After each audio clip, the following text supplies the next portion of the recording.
இன்றைக்கி நம்ம பார்க்க போகிற லெசன் 10th சயின்ஸில், அதாவது லெசன் 22 சுற்றுச்சூழல் மேலாண்மை. சரிங்களா? சுற்றுச்சூழல் மேலாண்மை அப்படின்ற லெசன் தான் நம்ம இன்றைக்கி பார்க்கலாம். இதில் என்னென்ன பார்க்க போகிறோம் அப்படின்னா, புதுப்பிக்க மற்றும் புதுப்பிக்க இயலாத வளங்களை வேறுபடுத்த தெரிஞ்சுக்கணும். அது பற்றி புதுப்பிக்கக்கூடிய வளங்கள், புதுப்பிக்க இயலாத வளங்கள், அதை பற்றி பார்க்க போகிறோம். தென் என்ன பார்க்க போகிறோம் அப்படின்னா, நிறைய இயற்கை வளங்களை பாதுகாக்கிறதோட அவசியத்தை பற்றி நம்ம தெரிஞ்சுக்க போகிறோம். சரிங்களா? நெக்ஸ்ட்டு இயற்கை வளங்களை பாதுகாக்கிறதோட அவசியத்தை பற்றி நம்ம இந்த லெசனில் தெரிஞ்சுக்க போகிறோம். அப்புறம் இயற்கை வளங்களை பாதுகாக்கிறதுக்கு கையாளப்படுற நிறைய முறைகள் பற்றி தெரிஞ்சுக்க போகிறோம். எப்படி அந்த இயற்கை வளங்களை நம்ம பாதுகாக்க போகிறோம் அப்படின்ற அந்த முறையை பற்றி தெரிஞ்சுக்க போகிறோம். அப்புறம் அந்த ஏன் அதை பாதுகாக்கணும் அப்படின்ற விழிப்புணர்வு எல்லாமே இந்த லெசனில் நம்ம பார்க்க போகிறோம். சரிங்களா? சுற்றுச்சூழல் பாதுகாப்புலேயும் சுற்றுச்சூழல் மேலாண்மையிலையும் நம்ம எப்படி ஈடுபாட்டோட பங்கேற்கணும் அப்படின்றது எல்லாமே இந்த லெசனில் நம்ம பார்க்கலாம். சரிங்களா? லெசனுக்குள்ளே போகலாம். அறிமுகம். சுற்றுச்சூழல் மேலாண்மை என்பது சுற்றுச்சூழலில் இருக்கிற நிறைய காரணிகள், அதாவது அதோட சுற்றுச்சூழல், நம்ம சுற்றுச்சூழல்னால் என்ன அதை சொல்லுங்களேன். நம்மளை சுற்றி இருக்கிற விஷயங்கள். சரிங்களா? அது சுற்றி இருக்கிற விஷயங்களை நம்ம எப்படி வச்சுக்கணும், நம்மளோட சுற்றத்தை தூய்மையாக வச்சுக்கணும்னு சொல்கிறாங்க. சரிங்களா? அதை எப்படி நம்ம மேலாண்மை பண்ணுறோம், எப்படி மெயின்டைன் பண்ணுறோம் அப்படின்றது தான். சரிங்களா? அதோட அமைப்பு, சுற்றி வர எப்படி இருக்கும் அமைப்பு, அப்புறம் அதோட செயல்பாடு எப்படி, தரம் எப்படி இருக்கும், அப்புறம் அப்புறம் உயிரற்ற கூறுகளை பராமரிக்கிறது, இது எல்லாமே இதில் வரும். சரிங்களா? அதாவது அந்த பூமி பார்த்திங்களா, நம்மளோட பூமி நம்ம மனுஷங்களுக்கு மட்டும் இருக்கிற எல்லா உயிரினங்களுக்கும் உயிர் வாழ்கிறதுக்கு தேவையான எல்லா வளங்களையும் வச்சுருக்குது. இப்போ நீங்கள் நார்மலாக மனுஷன் நம்ம இருக்கோன்னு வச்சுக்கோங்களேன். இங்கே தண்ணி இல்லைன்னு வைங்க. தண்ணின்றது நம்மளாக உருவாக்கணும் இல்லை, அதுவும் ஆட்டோமேட்டிக்காக இருந்தது. தண்ணி இல்லைன்னு வைங்க, காற்று இல்லைன்னு வைங்க மூச்சு விடுறதுக்கு. அந்த மாதிரி இப்போ நமக்கு கீழே சாப்பிட்ற அந்த செடி கொடிகள் அதெல்லாமே ஃபஸ்ட்லேயே இந்த சுற்றுச்சூழலுக்கு தகுந்த மாதிரி மனுஷங்களுக்கும் உயிரினங்களுக்கும் தகுந்த மாதிரி இருக்குது. அது எல்லாம் இல்லைன்னு வைங்க, சுற்றுச்சூழல் ஃபஸ்ட்டே நமக்கு ஆரம்பித்து கொடுக்கலன்னு வைங்க, நம்மளாம் என்ன செய்கிறது? மூச்சு விட முடியுமா? தண்ணி குடிக்க முடியுமா? சாப்பிட முடியுமா? நம்மளால் எதுவுமே முடியாது. சரிங்களா? ஓகேங்களா? ஸோ இது எல்லாமே நமக்கு சுற்றுச்சூழல் நமக்கு ஏற்கனவே நம்ம பூமி இது எல்லாமே நமக்கு மனுஷங்களுக்கோ இல்லை உயிரினங்களுக்கோ எல்லாமே நமக்கு கொடுத்துருக்கு. சரிங்களா? அதான் சொல்கிறாங்க. சரிங்களா? மனுஷங்களுக்கும் உயிரினங்களுக்கும் எல்லாமே கொடுத்துருக்காங்க.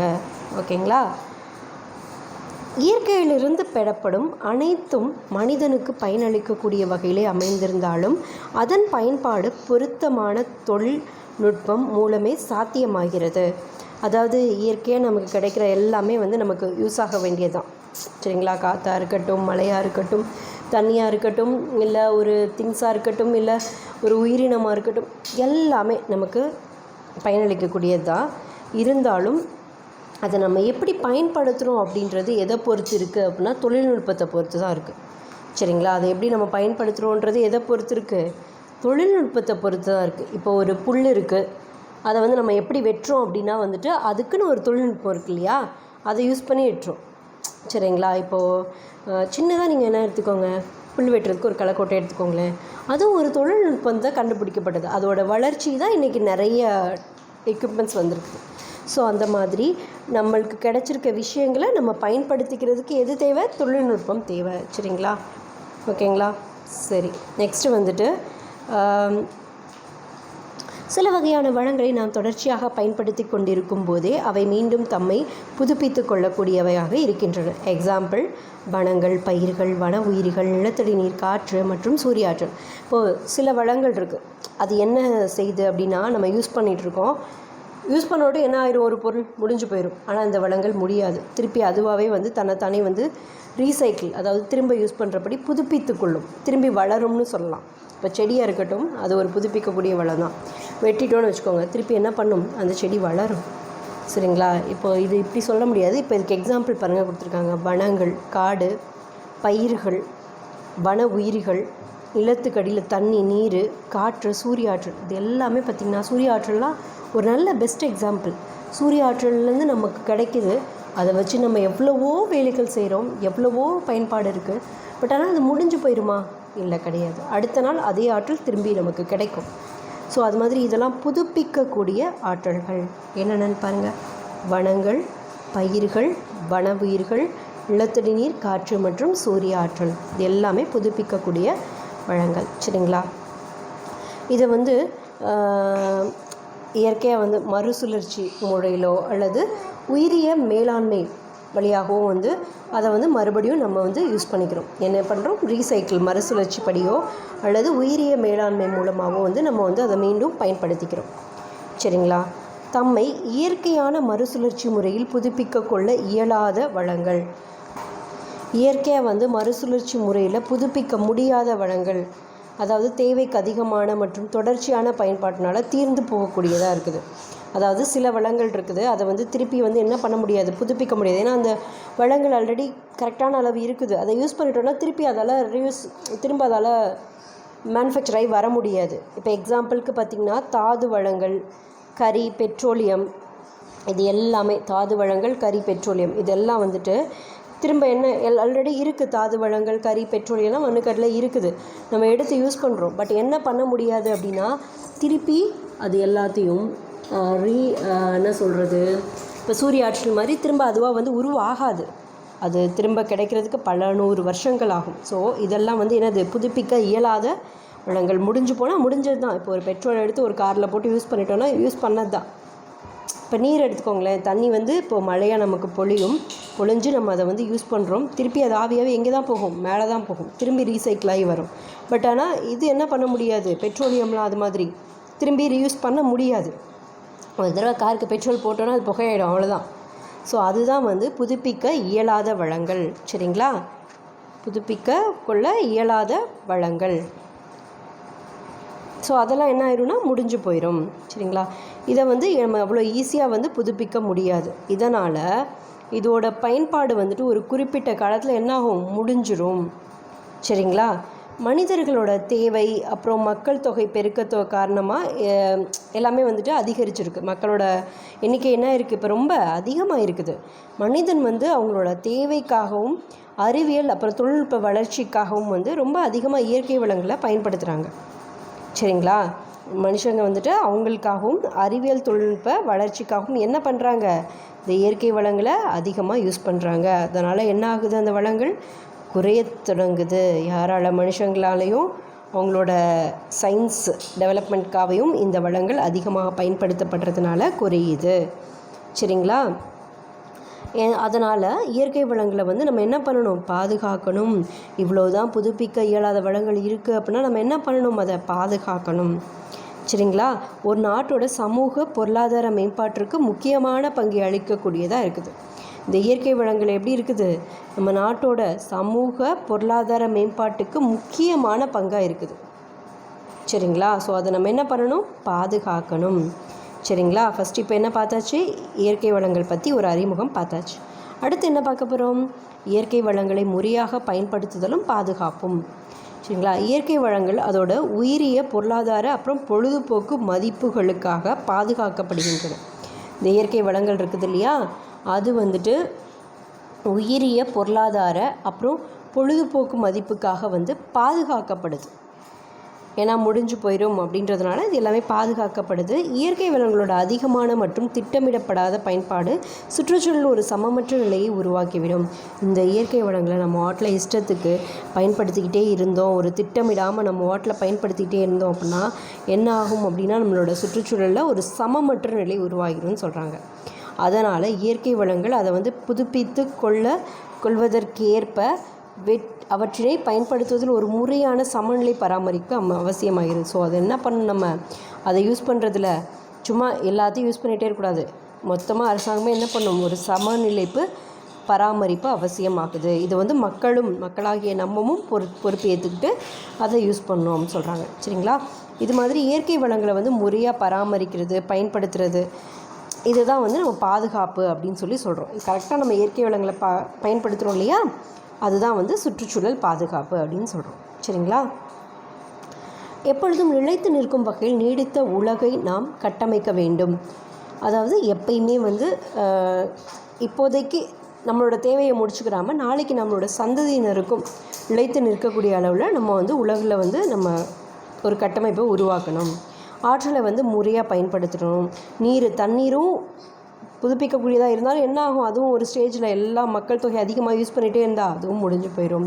ஸோ நீரையும் வந்துட்டு ஆற்றலையும் முறையாக பயன்படுத்தணும். நீரையும் வந்துட்டு என்ன பண்ணணும், சேமிக்கணும். மட்கும் தன்மை இல்லாத பிளாஸ்டிக் உள்ளிட்ட பொருட்களை வந்து பயன்படுத்துகிறத குறைச்சிக்கணும், இல்லை பயன்படுத்தாமல் இருக்கணும்.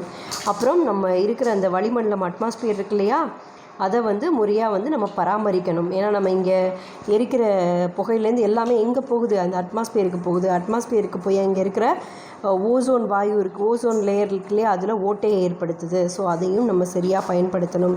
பிளாஸ்டிக்ஸ்லாம் யூஸ் பண்ணக்கூடாது. தண்ணியை சேமித்து வைக்கணும், ஆற்றலை சேமித்து வைக்கணும். இது எல்லாமே நம்ம பண்ணணும். சரிங்களா? இதெல்லாம் பண்ணால் என்ன ஆகும், இந்த உலகம் வந்து நீடித்து நிலைத்திருக்க செய்யும். அதாவது இன்னும் கொஞ்சம் நம்மளோட சந்ததியினருக்கு நம்ம ஒரு நல்ல விஷயத்தை செஞ்சுட்டு போகிறதா இருக்கும். எதிர்கால சந்ததியினருக்காக நமது வளங்களை முறையாக மேலாண்மை செய்து பாதுகாப்பது மிக முக்கியமானதாகும் சொல்லியிருக்காங்க. பார்த்திங்களா? எதிர்கால சந்ததியினருக்கு நம்ம செய்கிற விஷயம் இதுதான். நம்மளோட குழந்தைங்க, நம்மளோட பேரப்பிள்ளைங்க நாளைக்கு நல்லபடியாக இருக்கணும்னா நம்ம இப்போதைக்கு இருக்கிற வளங்களை ரொம்ப அசால்ட்டாக யூஸ் பண்ணிடக்கூடாது. சரிங்களா? நெக்ஸ்ட்டு பாருங்கள், காடுகளும் அதன் முக்கியத்துவமும். காடு அப்படின்றது அடர்ந்த மரங்கள், புதர்கள், சிறு செடிகள், கொடிகள், இது எல்லாத்தையும் உள்ளடக்கிய நிறைய தாவர விலங்கினங்களோட வாழிடம். சரிங்களா? காடு அப்படின்றது என்னது, ஃபஸ்ட்டு மரம் இருக்கும், செடி இருக்கும், புதர் இருக்கும், சிறு கொடிகள் இருக்கும், இது எல்லாமே உள்ளது. சரிங்களா? தாவரம் அப்புறம் விலங்கினங்கள் இருக்கிற ஒரு வாழிடம் எல்லாமே இருக்கிற ஒரு இடம் தான் காடு. காடு வந்து நம்ம நாட்டோட பொருளாதார மேம்பாட்டிற்கு ரொம்ப முக்கியமாக இருக்குது.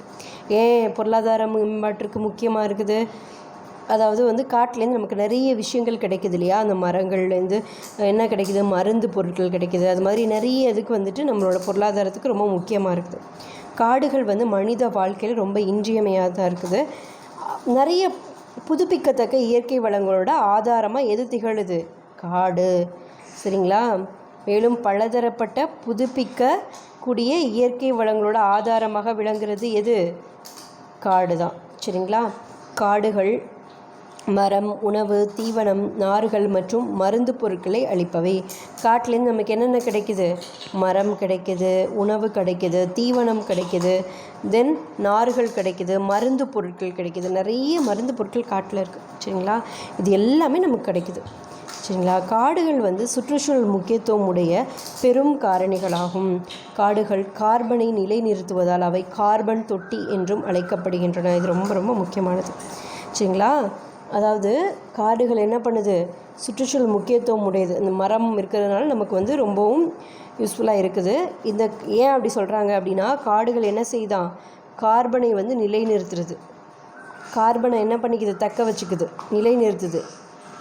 சரிங்களா? அது அங்கே உறிஞ்சிக்குது. ஸோ கார்பன் தொட்டி அப்படின்னு சொல்லி அழைக்கப்படுது. என்னென்னு அழைக்கப்படுது, கார்பன் தொட்டி. சரிங்களா? என்னென்னு அழைக்கப்படுது, கார்பன் தொட்டின்னு அழைக்கப்படுது. கார்பனை நிலைநிறுத்துறதுனால. சரி, அது முக்கியம்.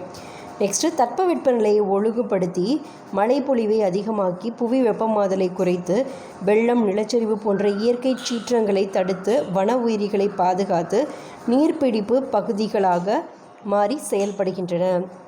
அதாவது தட்பவெப்பநிலை, அதாவது வெயிலோ மழையோ, அது எதை பொறுத்து இருக்குன்னா காடை பொறுத்து, காடு இருக்கிற அளவை பொறுத்து இருக்குது. சரிங்களா? ஸோ மழையோ வெயிலோ அந்த தட்பவெப்பநிலையை ஒழுங்குபடுத்துது. மழையோட பொழிவு, காடு அதிகமாக இருந்துச்சுன்னா என்ன ஆகும், மழை பொழிவை அதிகமாக்கி தரும். நமக்கு புவி வெப்பமாதலை குறைக்கும். வெள்ளம், நிலச்சரிவு போன்ற இயற்கை சீற்றங்கள் வந்துட்டு நமக்கு குறையும், தடுக்கும். ஓகேங்களா? அப்புறம் வன உயிரினங்கள், இந்த சிங்கம், புலியெலாம் இருக்கு இல்லையா, அது எல்லாத்தையும் பாதுகாத்து நீர்பிடிப்பு பகுதிகளாக மாறி செயல்படுது காடு. சரிங்களா? சுற்றுச்சூழல் சமநிலையை பேணுறதுல ரொம்ப முக்கிய பங்கு வகிக்குது. இந்த காடு என்ன செய்யுது, நம்மளை சுற்றுச்சூழலை ஒரு சமநிலையை பேணுறதுல ரொம்ப ஒரு முக்கிய பங்காக இருக்குது. நம்ம காடு இருந்தது தானே மழை பெய்யும், மழை வந்தால் தானே ஒவ்வொன்றும் சைக்கிள் மாதிரி ஒன்று தொடர்ந்து ஒன்று இருக்குது இல்லையா. ஸோ அதில் வந்து காடுகள் ரொம்ப முக்கியத்துவம் வகிக்குது. நெக்ஸ்ட்டு காடுகள் அழிக்கப்படுதல் மற்றும் அதன் விளைவுகள். காடை வந்து வெட்டுறோம் மரத்தோட தேவைக்கோ, இல்லை அந்த மரத்தை வச்சு வீடு கட்டுறதுக்கோ, இல்லை அந்த சந்தனம் அந்த மாதிரி இதுக்காகவையோ, ஏதோ ஒரு தேவைக்காக மனுஷங்க என்ன பண்ணுறோம், இப்போ காடுகளை அழிக்கிறோம், இல்லை வீடு கட்டுறதுக்காகவையோ. அதனால் என்னென்ன விளைவுகள் அப்படின்றத பார்க்கலாம். பெரும்பான்மையான காட்டுப்பகுதிகள் அழிக்கப்படுவது காடுகள் அழிக்கப்படுதல் எனப்படுகிறது. நிறைய காட்டுப்பகுதிகள் இருக்கு இல்லையா, அது எல்லாமே அழிக்கப்படுது இல்லையா, அதுதான் என்ன சொல்கிறாங்க, காடுகள் அழிக்கப்படுதல். இது நிறைய காரணங்களால் நடைபெறுது. சரிங்களா? காடுகள் அழிக்கப்படுது. ஏன் நடக்குது அப்படின்னோன்னா, வேளாண்மைக்காக ஃபஸ்ட்டு விவசாயம் பண்ணணும், அந்த இடம் வேணும் அப்படின்ட்டு. அப்புறம் நகரமயமாதல், வீடு கட்டணும், நகரமயமாக்கணும், காடை அழிச்சிட்டு நகரமாக ஆக்கணும் அப்படின்றதுக்காக. அடுத்து அந்த இடத்துல அணைகள் கட்டுறதுக்கு. சரிங்களா? தண்ணி இருக்கும், பக்கத்தில் பார்த்தா காடு இருக்கும், அந்த காடை அழிச்சிட்டு தான் அந்த இடத்துல அணை கட்ட முடியும், தண்ணியை வச்சுக்கிறதுக்கு. அப்புறம் சாலைகள், ரோடு போடுறதுக்கு காடை அழித்து அந்த இடத்துல நம்ம ரோடு போட்டு கொண்டு வர வேண்டியதாக இருக்கும். கட்டிடங்கள், வீடு. அப்புறம் தொழிற்சாலை கட்டுறதுக்கு, நீர்மின் நிலைய திட்டங்கள், காட்டுத்தீ. சரிங்களா? மலைகள், அப்புறம் காடுகளை குறைந்து சாலைகள் அமைத்தல். இது எல்லாத்துக்காகவும் நம்ம என்ன செய்கிறாங்க, காடை சரிங்களா? இந்த என்ன காரணத்துக்காகவும் காடை என்ன பண்ணிடுறாங்க அப்படின்னா அழிச்சிடுறாங்க. சரிங்களா? சுற்றுச்சூழல் சமநிலை பேணுறதுல ரொம்ப முக்கிய பங்கு வகிக்குது இந்த காடுகள். என்ன பண்ணுது, இது இல்லாமல் சுற்றுச்சூழலில் ஒரு சமநிலை பேணுறதுல ரொம்ப முக்கியமான ஒரு பங்காக இருக்குது. சரிங்களா? அடுத்து காடுகள் அழிக்கப்படுதல் மற்றும் அதன் விளைவுகளை தான் இப்போ பார்த்துட்டு இருந்தோம் இல்லையா. ஸோ இதில் என்னென்ன பாயிண்ட்ஸ் பார்த்தோம்,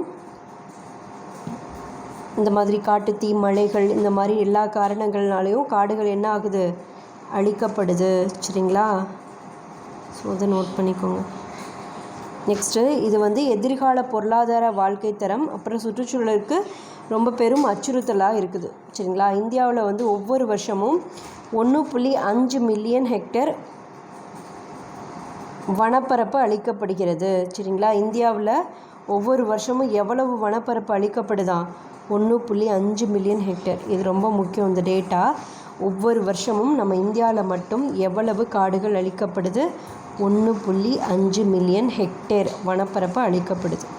இந்த மாதிரி காரணங்களுக்காக மேலே பார்த்தோம் இல்லையா, நகரமயமாதல், வீடு கட்டுறதுக்கு, அப்புறம் அணைகள் கட்டுறதுக்கு, சாலைகள் அமைக்கிறதுக்கு, இந்த மாதிரி எல்லா காரணங்களுக்காகவும் டேட்டா ரொம்ப முக்கியம். எவ்வளவு அளவு இந்தியாவில் காடுகள் அழிக்கப்படுது, 1.5 மில்லியன் ஹெக்டேர். சரிங்களா? ஓகே. நெக்ஸ்ட்டு காடுகள் அழிக்கப்படுவதால் ஏற்படும் விளைவுகள். அப்படி அழிக்கிறோம் காடை, ஏதோ ஒரு காரணத்தை சொல்கிறாங்க, சரியான காரணம், தப்பான காரணம், பட் ஆனால் அழிக்கிறாங்க. அதனால் என்ன விளைவுகள், காடுகள் அழிக்கப்பட்டதுனால பெருவெள்ளம், வறட்சி, மண்ணரிப்பு, வன உயிரிகள் அழிப்பு. அதாவது என்ன ஆகுது, பெருவெள்ளம் வருது காடு அழிக்கிறதுனால, வறட்சி ஏற்படுது, அந்த இடத்துல மண்ணரிப்பு ஏற்படுது, வன உயிரிகள் அழிஞ்சு போயிடுது. சரிங்களா? ஸோ இது இல்லாமல்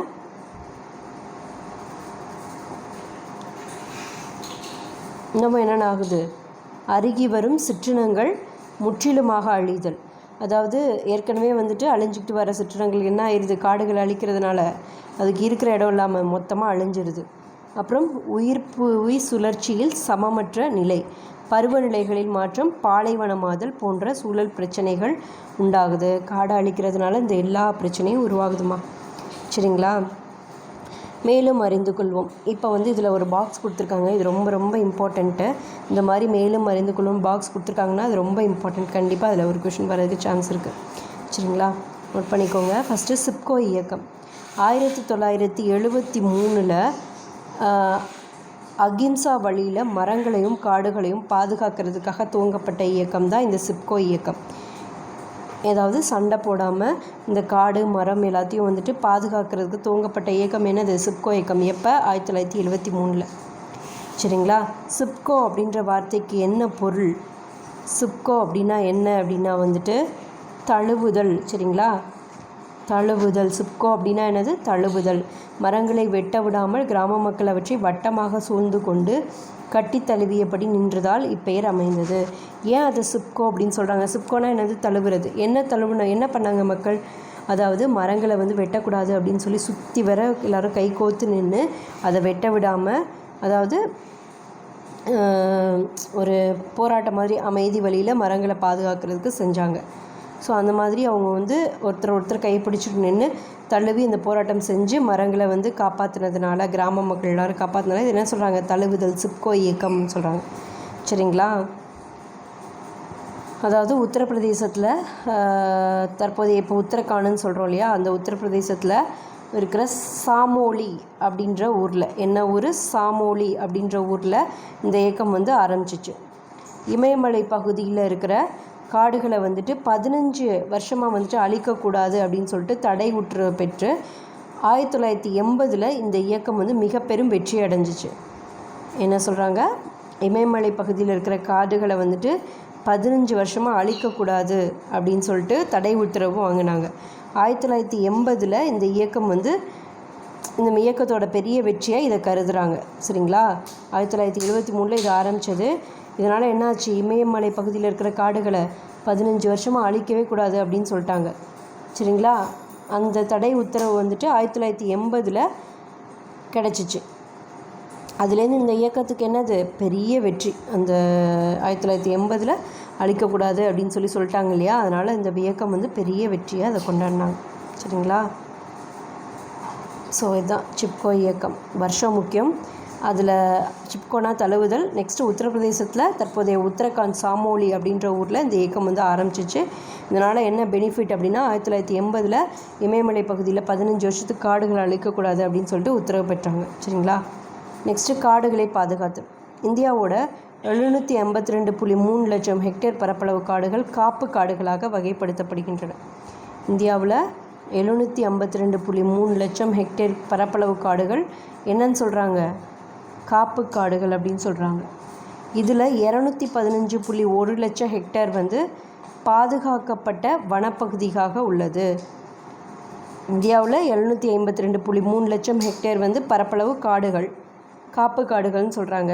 அதுலேயும் 215.1 லட்சம் ஹெக்டேர் பரப்பு என்ன சொல்கிறாங்க, பாதுகாக்கப்பட்ட வனப்பகுதியாக இருக்குது.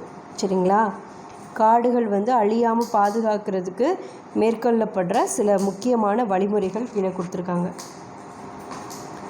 என்னென்னு ஒன்று ஒன்றா பார்க்கலாம். காடை வந்துட்டு இதுக்கு மேலே அழிய விடாமல் பாதுகாக்கிறதுக்கு சில வழிமுறைகள். ஃபஸ்ட்டு என்னது முக்கியமான வழிமுறைகள், மரம் வளர்ப்பு. சரிங்களா, அதாவது நிறைய விதவிதமான நிறைய மரங்களை நடலாம், அதை வந்து பாதுகாக்கலாம். அப்புறம் வன மகோத்சவம் அப்படின்ற பேரில் மரக்கன்று நடுறாங்க இல்லையா, அது வந்து இயற்கையாக வந்துட்டு காடுகளை வந்து அழிவிலேருந்து பாதுகாக்குது.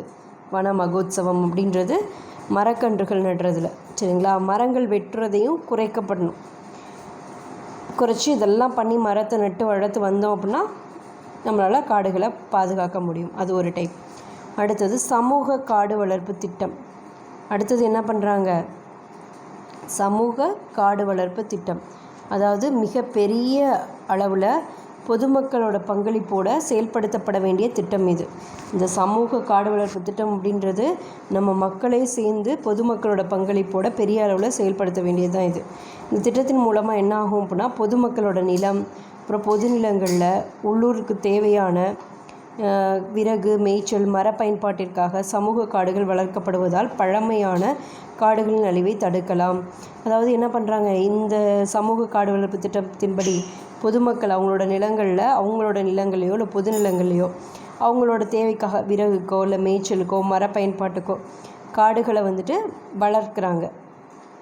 சரிங்களா, இதை பண்ணுறதுனால என்ன ஆகும், அவங்களே அவங்களோட மேய்ச்சலுக்கு தனியாக காடுகளை வளர்த்துக்கிறாங்க. அப்போ என்ன பண்ண மாட்டாங்க, ஏற்கனவே இருக்கிற காடை போயிட்டு அழித்து மேய்ச்சலுக்கோ இல்லை விறகுக்கோ அதை போய் அழிக்க மாட்டாங்க. இப்படி தனியாக ஒன்று பண்ணிக்கணும். சரிங்களா, அடுத்து மேலும் அக்காடுகளை நம்பியுள்ள பழங்குடியினர் எதிர்காலம் பாதுகாக்கப்படலாம். இப்போ காட்டில் இருக்கிற பழங்குடியினர் இருக்காங்களா, அவங்களோட எதிர்காலமும் இதனால் என்ன ஆகும், காடை அழிக்காமல் இவங்களே தனியாக வந்துட்டு அவங்களோட விறகுக்கு மேய்ச்சலுக்கு எல்லாத்துக்கும் பண்ணிக்கிட்டாங்கன்னா என்னாகும், பாதுகாக்கப்படும். சரிங்களா, நெக்ஸ்ட்டு சட்டங்கள் மூலம் பார்த்திங்கன்னா சட்டங்கள் மூலம் காடுகள் பாதுகாத்தல். அதாவது கடுமையான சட்டங்கள் அப்புறம் செயல்முறைகள் மூலமாக காடுகளை வந்துட்டு அதை அழிக்காமல் பாதுகாக்கிறதுக்கு நிறைய சட்டம் வந்து கவர்மெண்ட் கொண்டு வந்திருக்காங்க. காடுகளை அழித்தா இந்த சட்டத்தின்படி தண்டனை கிடைக்கும். சரிங்களா, தேசிய காடுகள் சட்டம் 1952 ஒன்று. இதெல்லாம் ரொம்ப ரொம்ப முக்கியம் இந்த சட்டங்கள். தேசிய காடுகள் சட்டம் 1952, 1988. நெக்ஸ்ட்டு காடுகள் பாதுகாப்பு சட்டம் 1980. சரிங்களா, இதெல்லாம் ரொம்ப முக்கியமான சட்டம். காடுகள் பாதுகாப்பு சட்டம்னு எப்போன்னு கேட்டால் என்ன சொல்லணும், 1980.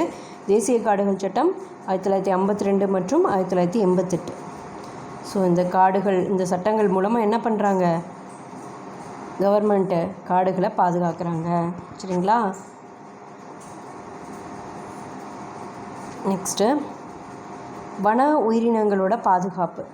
இப்போது இயற்கையான வாழிடத்தில் வந்து காடுகள், புல்வெளிகள், பாலைவனங்கள் இந்த மாதிரி இடங்கள் இருக்குது. இயற்கையான வாழிடங்கள் இருக்குதுன்னு வைங்களேன்.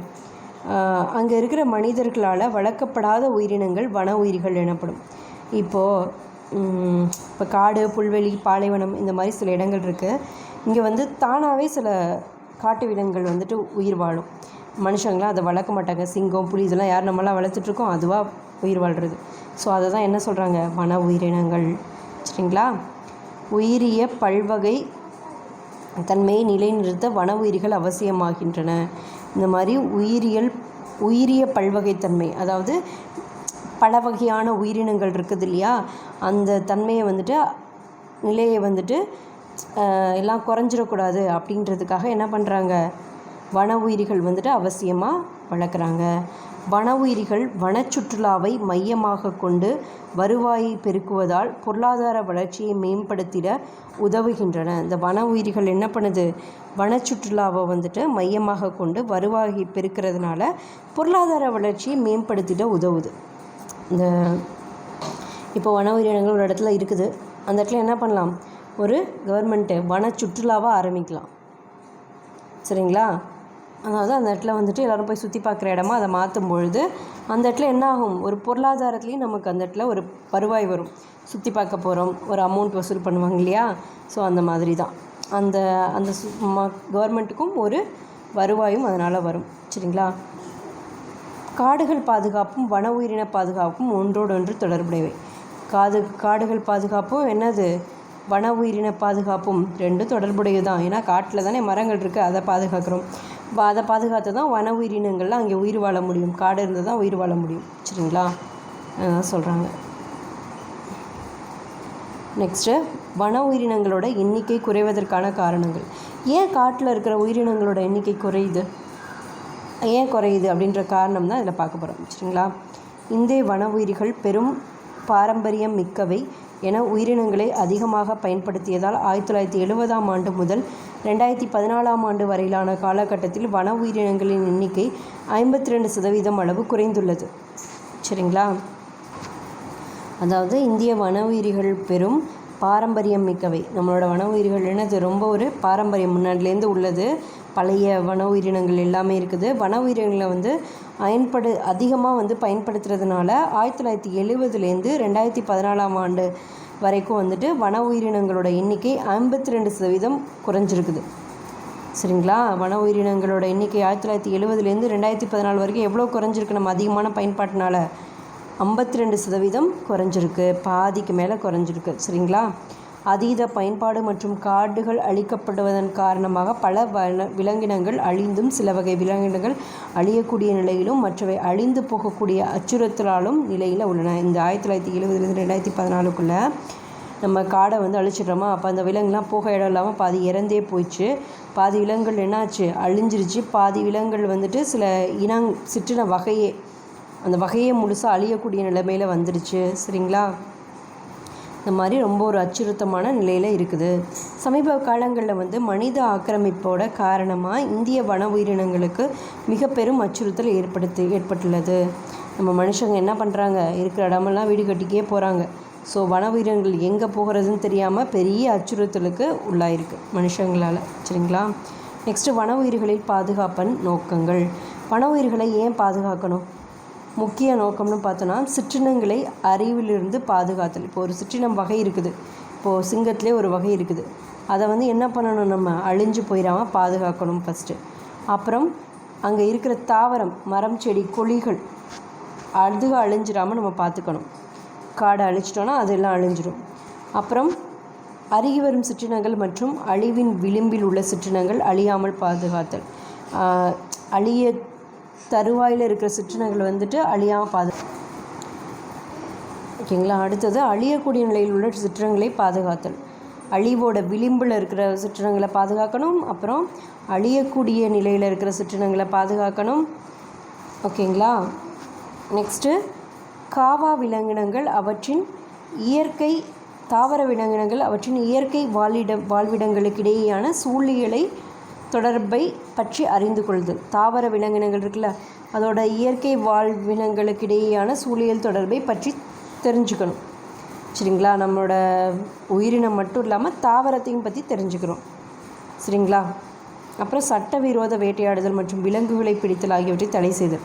அப்புறம் என்ன பண்ணணும்? சட்டவிரோதமாக தெரியாமல் போயிட்டு வேட்டையாடிட்டு வராங்களே விலங்குகள்லாம், அது எல்லாத்தையும் தடை செய்யணும்.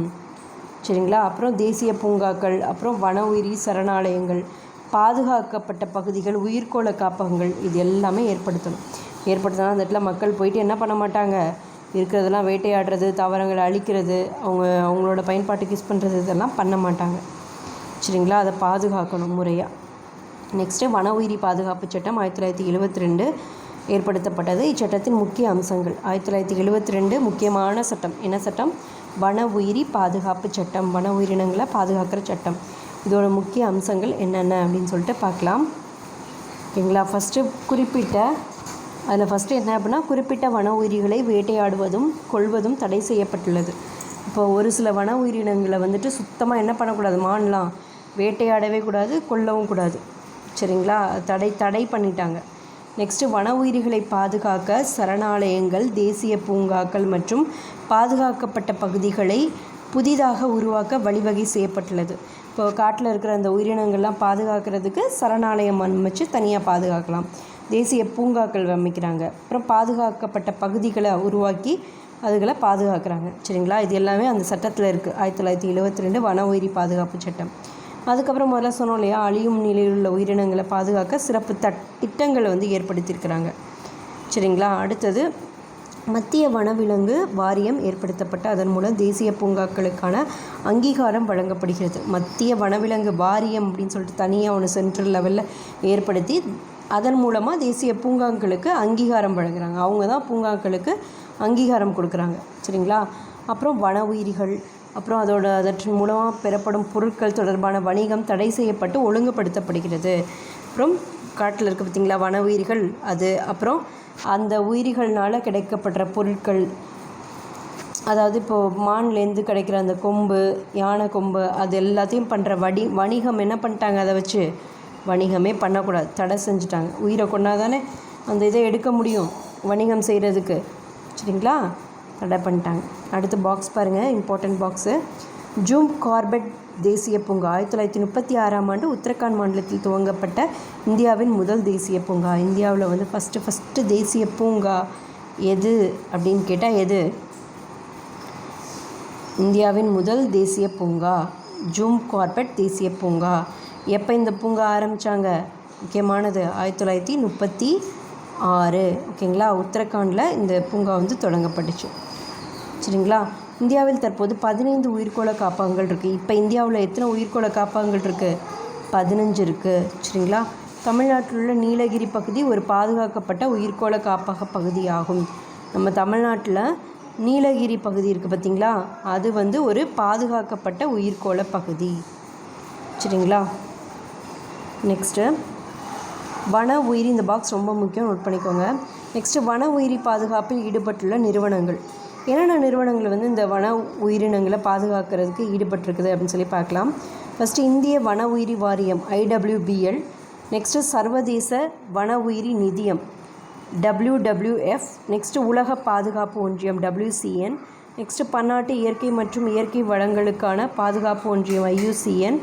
நெக்ஸ்ட்டு ஆபத்தான இனங்களை பாதுகாப்பதற்கான சர்வதேச வர்த்தக மாநாடு CITES.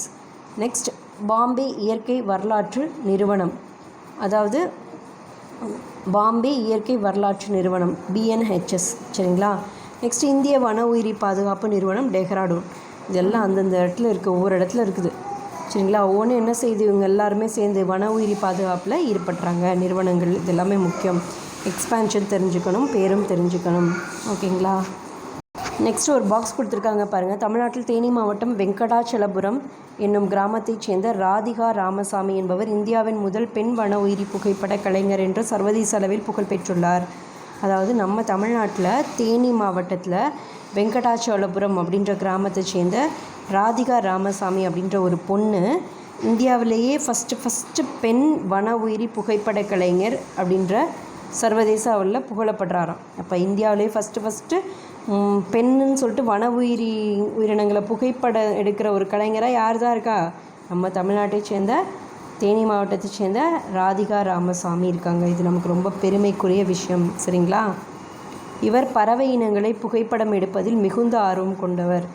இவரது புகைப்பட தொகுப்பு வன உயிரினங்களின் சிறந்த தருணங்கள் என்னும் தலைப்பில் நவம்பர் 2014 வெளியிடப்பட்டுள்ளது. இவங்க என்ன பண்ணுவாங்க அப்படின்னா, பறவை இனங்களை புகைப்படம் எடுக்கிறதுல ரொம்ப ஆர்வம் உள்ளவங்களாக இருக்கிறாங்க. சரிங்களா? ராதிகா. நெக்ஸ்ட்டு வந்துட்டு இவங்களோட புகைப்பட தொகுப்பு, அதாவது வன உயிரினங்களின் சிறந்த தருணங்கள் அப்படின்ற தலைப்பில் நவம்பர் 2014 வெளியிடப்பட்டுச்சு. இவங்களோட புகைப்படம் எல்லா ஃபோட்டோஸோட தொகுப்பும் என்ன அந்த பேர்? வன உயிரினங்களோட சிறந்த தருணங்கள் அப்படின்ற தலைப்பில் நவம்பர் 2014 வெளியிடப்பட்டுச்சு. சரிங்களா? இது ரொம்ப பெருமைக்குரிய. ஓகேங்களா? ஸோ இதோட இந்த பார்ட் முடியுது. சரிங்களா? இந்த ஒரு பார்ட்டில் ஒரு பாதி லெசன்ஸ் கவர் பண்ணியாச்சு. நெக்ஸ்ட்டு ஹாஃப் வந்துட்டு